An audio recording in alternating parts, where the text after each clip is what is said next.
they can't comprehend, they can't understand. They have a depraved mind.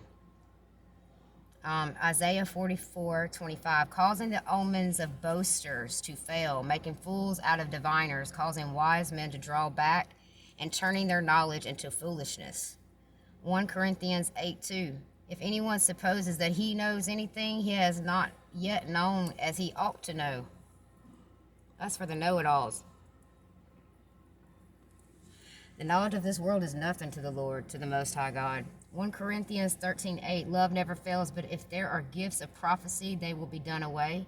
If there are tongues, they will cease. If there is knowledge, it will be done away. Proverbs 20:24, man's steps ordained by Lord, how then can man understand his ways? Proverbs 4:19, the way of the wicked is like darkness. They do not know what they stumble over. Job 28:28, and he said to man, behold, the fear of the Lord, that is wisdom, and turn away from evil is understanding.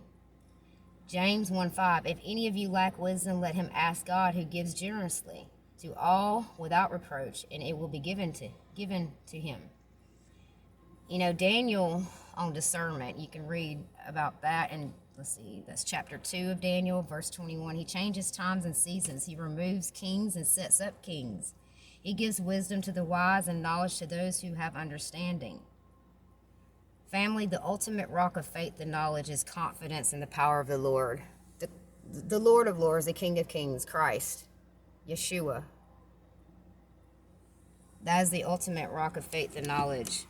Until man can come to terms with that they're not as smart as God, and how, you know, even just scoffing and joking at the power of God. A lot of these people deny the power of God. But someday they're going to realize the power of God.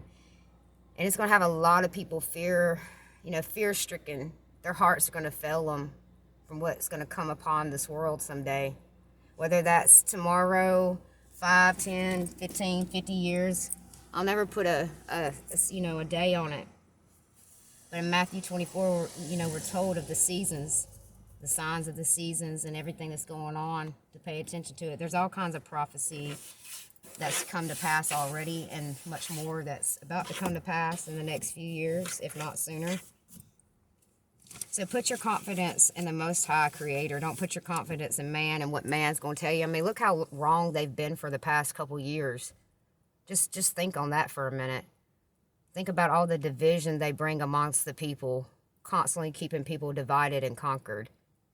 Don't put your trust in man. No man. Always put your trust above God, above all things. Even if you lack understanding and you don't understand his ways, or you don't understand what's happening, it's not meant for you to always understand. You're meant to walk by faith, not by sight. Anyway, family, I love you. I love you all very much. I love the ones that's even watching me and don't really believe in what I'm saying. Someday you will believe in what I'm saying, and someday you will remember my face. You will remember my name, because my name's probably going to get brought up to a lot of you. There was a girl that tried to tell you about me, and you didn't listen to her. You wanted to make fun of her and stalk her and just make you little memes and do stuff like that. I forgive you for these things. I'm not mad at you. I don't even hate you. I just wish you would see the error in your ways and the wickedness and the bitterness in your heart that you're going to have to come to terms with someday. Whether you do that in your 30s or if you do that in your 40s, I hope you do it before it's too late. Anyway, family, to my brothers and sisters out there, I love you guys. And like I've always said, everything's going to be all right. Just keep smiling. Keep with the truth. Don't depart from it. Don't be led astray by false believers, by false doctrine, by false prophets. You know, if it's not in the book and it's not in the word, then question it every single time. Never lay your sword down. Always pick your sword up. And know that the Most High God is standing right behind you.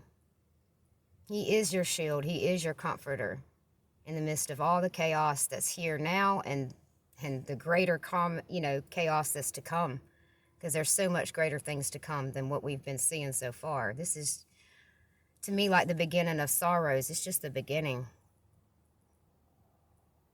Pay attention. Pray for knowledge of God, not knowledge of man. Pray for him to instill wisdom inside of you and discernment. Pray for him to open your eyes, to lift the veil so you can see the world for what it really is and not see it in your flesh.